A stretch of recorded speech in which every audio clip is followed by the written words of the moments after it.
Hi friends, எல்லோருக்கும் வணக்கம். எல்லோரும் எப்படி இருக்கீங்க? நல்லா இருக்கீங்களா? ஓகே, இன்றைக்கி என்ன வீடியோன்னு பார்த்தீங்கன்னா, நம்ம காலையிலேருந்து மதியம் லன்ச் வரைக்கும் என்னென்னலாம் பண்ணிகிட்ருந்தோம் அப்படிங்கிறது தான் ஒரு வீடியோ.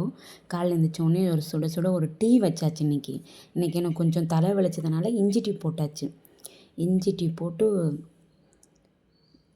என்ன சொல்கிறது, காலையிலேயே ஒரு மாதிரி சாரெலாம் விழுந்துட்டு இருந்ததா, அதனால் இஞ்சி டீ போட்டு குடிச்சாச்சு. காலையில் டிஃபன் என்னென்னு பார்த்தீங்கன்னா, நம்ம வீட்டில் தோசை. ஓகே, தோசை. அப்புறம் அதுக்கு வந்து கடலை சட்னியும் தக்காளி சட்னியும் வச்சேன். கடலை சட்னி வந்து வீடியோ எடுக்க முடியல, அது மிக்ஸி ஜாரில் அப்படியே இருந்ததை எடுக்க முடியல.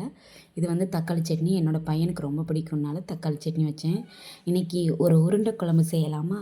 உருண்டை எப்படி உடையாமல் உருண்டை குழம்பு செய்யலாம்னு அங்கே பார்க்கலாம்.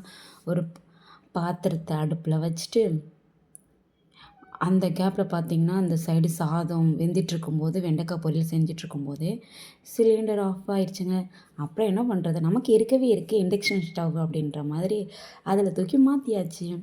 மாற்றினதுக்கப்புறம் ஒரு 3 ஸ்பூன் நல்லெண்ணெய் விட்டேன். நல்லெண்ணெய் விட்டதுக்கப்புறம் கடுகு, நான் நல்லெண்ணெய் விட்டுருக்கேன், உங்களுக்கு எந்த எண்ணெய் வேணுமோ பண்ணிக்கலாம். கொஞ்சோண்டு கடுகு, கொஞ்சோண்டு 2, 3 வெந்தயம்,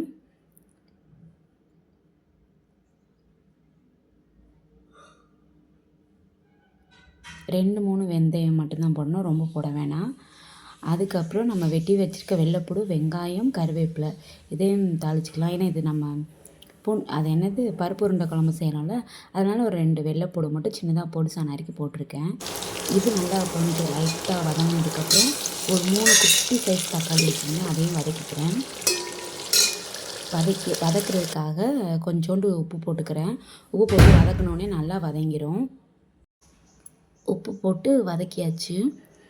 உப்பு போட்டு வதக்குனதுக்கப்புறம் கொஞ்சோண்டு மஞ்சள் தூள். நானும் தட்டி தட்டி பார்க்குறேன், கடைசி பார்த்தா அந்த மூடி லாக் ஆகிருக்கு.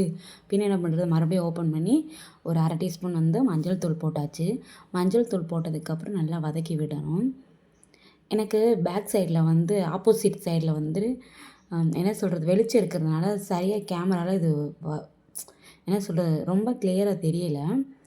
அப்புறம் நான் வீட்டு மசாலா வந்து ஒரு 3 ஸ்பூன் எடுத்து வச்சுருக்கேன், அதையும் சேர்த்துக்கிறேன். அதையும் சேர்த்ததுக்கப்புறம் நல்லா கொதிக்கணும். குழம்பு நல்லா கொதிச்சு வரணும். அந்த கேப்பில் நம்ம பருப்பு ஊற வச்சுருந்தோம்னா அந்த பருப்பை போய் அரைச்சிட்டு வந்துடலாமா? இந்த பருப்பு மேக்ஸிமம் ஒரு 4 மணி நேரம் ஊற வச்சுருந்தேன். நீங்கள் கொஞ்ச நேரம் ஊற வைக்கனாலும் ஊற வச்சுக்கலாம். இதுக்கு இன்னொரு டிப்ஸ் என்னென்னா, நம்ம ஒரு வேளை ஊற வைக்க மறந்துட்டோம் அப்படின்னா, ஒரு 1/2 ஹவருக்கு 1 ஹவருக்கு முன்னாடியோ சுடுதண்ணி, அதாவது சுடுதண்ணி போட்டு ஊற்றி வச்சுருந்தீங்கன்னா, அது ஒரு 1 ஹவர்லேயே நல்லா இதாயிரும். பருப்பு நல்லா ஊறிடும். அப்புறம் நான் பருப்பு கூடயே சேர்த்து 2 பச்சை மிளகாய் சேர்த்துக்கிறேன். ஏன்னா என்னோடய குழந்த சாப்பிட்றதுனால பச்சை மிளகாய் கட் பண்ணி போட்டோன்னா அவன் எடுத்து வச்சுட்டு காரம் இருக்குதுன்னு சொல்லுவான். இதுவே நம்ம மிக்ஸியோடு சேர்த்து பருப்போடு சேர்த்து அரைக்கும் போது இன்னும் கொஞ்சம் நல்லாயிருக்கும். ஒரு 1/2 டீஸ்பூன் வந்து சீரகம் போடுறேன். அப்புறம் ஒரு துண்டு இஞ்சி, ஏன்னா பருப்பில் கொஞ்சோண்டு இஞ்சி போட்டுக்கலான்னு இஞ்சி போட்டேன். அப்புறம் நம்ம எப்படி அரைக்கணும்னா, இதில் தான் ஒரு ட்ரிக் இருக்குது. என்னென்னா, நம்ம பருப்பு ஊற வச்ச தண்ணியோ இல்லை பருப்பு அரைக்க போவேல வேறு எந்த நார்மல் வாட்டரோ ஊற்றக்கூடாது. அதை ஊறி இருக்கும்போது அந்த பருப்பு வந்து கரெக்டாக அரைஞ்சிரும். ஒன்றும் பாதியமாக அரைங்க, ரொம்ப மையால் அரைக்க வேண்டாம், ஒன்றும் பாதியமாக அரைங்க. தண்ணி ஊற்றவே ஊற்றாதீங்க, இதுதான் ட்ரிக்கு. ஏன்னா தண்ணி ஊற்றி அரைச்சோம்னா அது வந்து நம்ம பருப்பு உருண்டை போடும்போது அது என்னது உருண்டை வந்து உடஞ்சிரும். ஒரு சில பேர் வந்து உருண்டையை நீங்கள் வந்து இட்லி சட்டியில் வேக வச்சு குழம்புல சேர்த்துக்குவீங்க. நான் அப்படி பண்ண மாட்டேன். நான் டேரெக்டாக குழம்புலேயே போட்டுருவேன். ஏன்னா எனக்கு உருண்டை வந்து உடையாது. அந்த பருப்பு அரைக்கும்போது தண்ணியாக ஒரு மாதிரி விட்டுருந்ததுன்னா நமக்கு அந்த பருப்பு உருண்டை உடஞ்சிரும். இப்போ பார்த்திங்கன்னா நான் பருப்பு உருண்டை பண்ணுறேன், அது எவ்வளோ திக்காக இருக்குன்னு பார்த்தீங்களா? அப்போ நம்ம குழம்பு கொதிக்கும்போது போடும்போது அந்த உருண்டை வந்து உடையாது.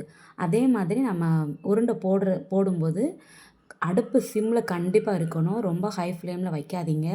இப்போ நான் ஒவ்வொரு உருண்டையாக உருட்டி குழம்புல சேர்த்துக்கிறேன்.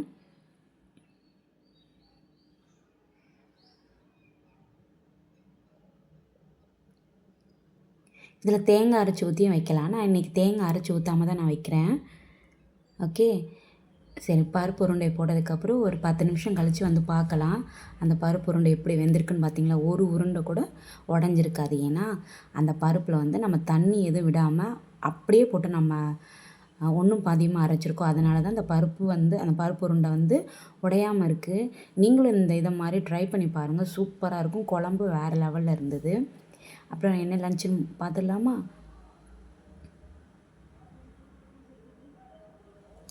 சுட சுட சாதம் வச்சுக்கிறேன்.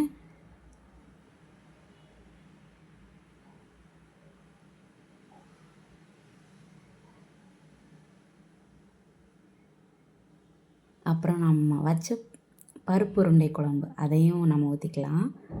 பட் சூப்பராக இருந்ததுங்க. வேறு லெவலில் இருந்தது நிஜமாகவே.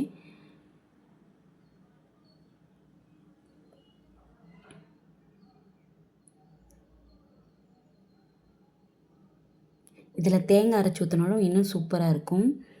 நான் தேங்காய் அரைச்சி ஊற்றாம தான் இன்றைக்கி வைக்கிறேன். ஏன்னா நம்ம ஊரில் பவர் கட் ஆகிருச்சு. அதான் தேங்காய் அரைச்சி ஊற்றலை. நீங்கள் தேங்காய் அரைச்சி ஊற்றுனீங்கன்னா இன்னும் சூப்பராக இருக்கும். பார்த்தீங்களா? அப்புறம் வந்து வெண்டைக்காய் ஃப்ரை தான் வச்சுருந்தேன். இதுதான் மதியம் நம்ம வீட்டில் லன்ச்சு. இந்த பருப்பு உருண்டை குழம்பு நீங்களும் செஞ்சு பாருங்கள். செஞ்சு பார்த்துட்டு எப்படி இருக்குன்னு கமெண்டில் சொல்லுங்கள். ஓகே, இதெல்லாம் முடிச்சதுக்கப்புறம் அப்புறம் என்னங்க நெக்ஸ்ட்டு கிச்சனு கிளீனிங் தான்.